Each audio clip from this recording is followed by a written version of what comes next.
Você está resolvendo várias coisas ao mesmo tempo. Alguém te chama, o celular toca ou vibra. Tem algo que você precisa decidir. E por dentro você sente que aquele aperto não é exatamente um medo, não é exatamente uma tristeza. É só uma angústia que você sente. É só aquele aperto no peito. E o mais curioso é que ninguém percebe. É que ninguém percebe essa angústia, porque ela caminha com você há muito tempo. Porque para as pessoas de fora você continua do mesmo jeito. Tem muita gente vivendo assim, feliz por fora e sobrecarregada por dentro.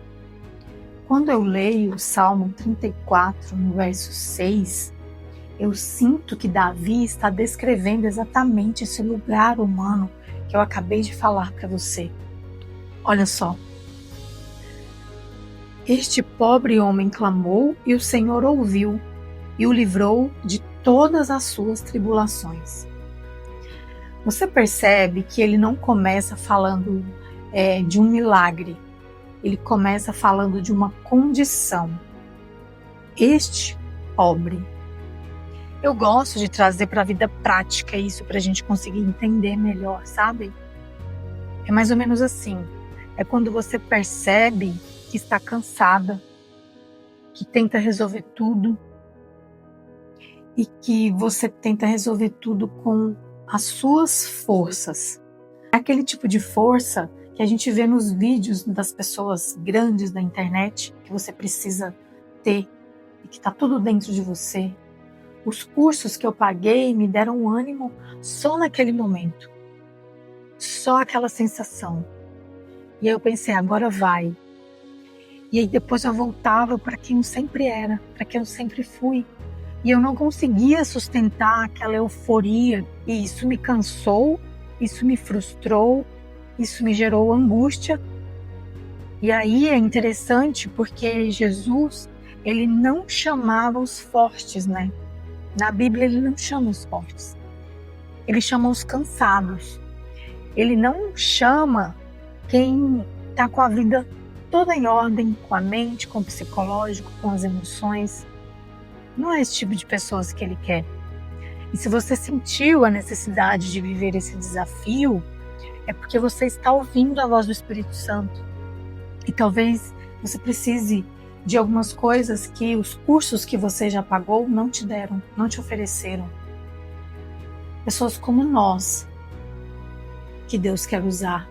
Pessoas exatamente como eu e você, que Deus quer alcançar. Eu achei uma palavra linda aqui no versículo 6, que é clamou. Clamar é um verbo, é uma ação, você precisa fazer. Você precisa ter o seu tempo com Deus e você precisa clamar. E como? Como clamar? Eu acho que clamar é aquele pensamento que vira oração no meio das nossas lágrimas ou vira lágrimas no meio das nossas orações. É quando a gente derrama a alma mesmo, sabe? E aí derrama as lágrimas, porque a alma ela já está sendo colocada para fora através do clamor.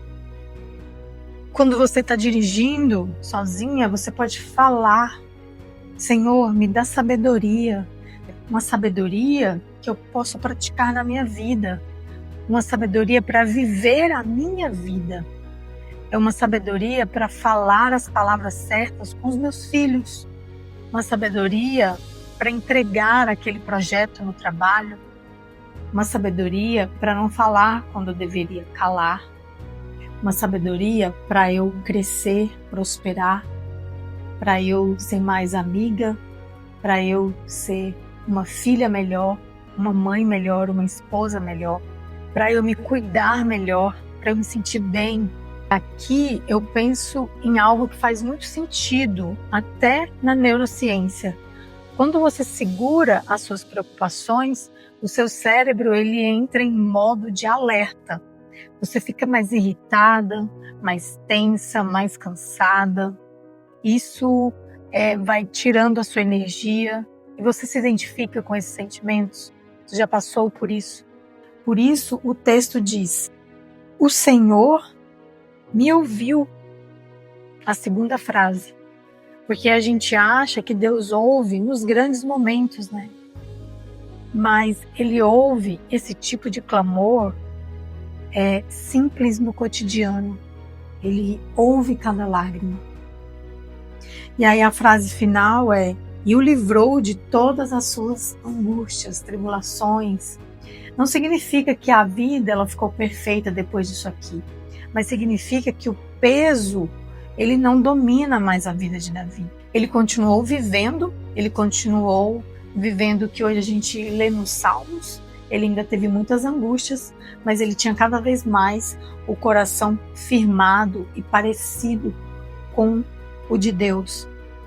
E aí eu gosto de uma frase, de um pensamento de Ellen White que diz assim: quando colocamos as nossas preocupações diante de Deus, a mente é fortalecida. Quando você entregou verdadeiramente alguma coisa para Deus e você levantou e foi viver seu dia e você sentiu mesmo uma leveza, uma paz, isso não é só espiritual, isso é biológico também, porque nós somos seres integrados e completos, né? Nós somos seres complexos, corpo, alma, espírito. E Deus fez tudo isso para que a gente pudesse viver da melhor forma possível. E nenhuma dessas áreas, elas podem ficar sem serem nutridas.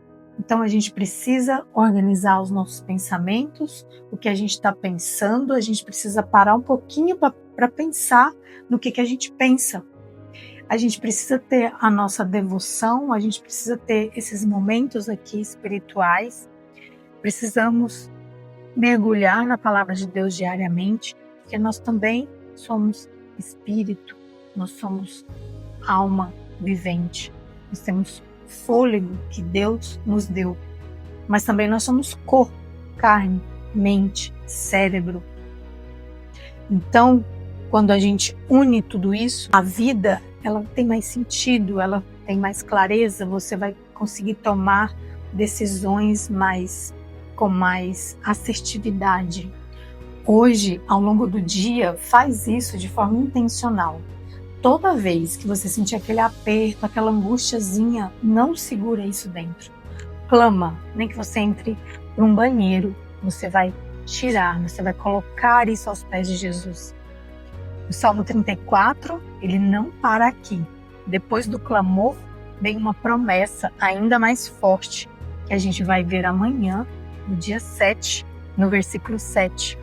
A gente se vê amanhã e no dia 7 a gente vai ver que Deus não só ouve, mas Ele também se aproxima e Ele cerca e nos protege. E quando Deus se aproxima, a presença dEle vai mudar a nossa vida. E eu te vejo amanhã, no dia 7.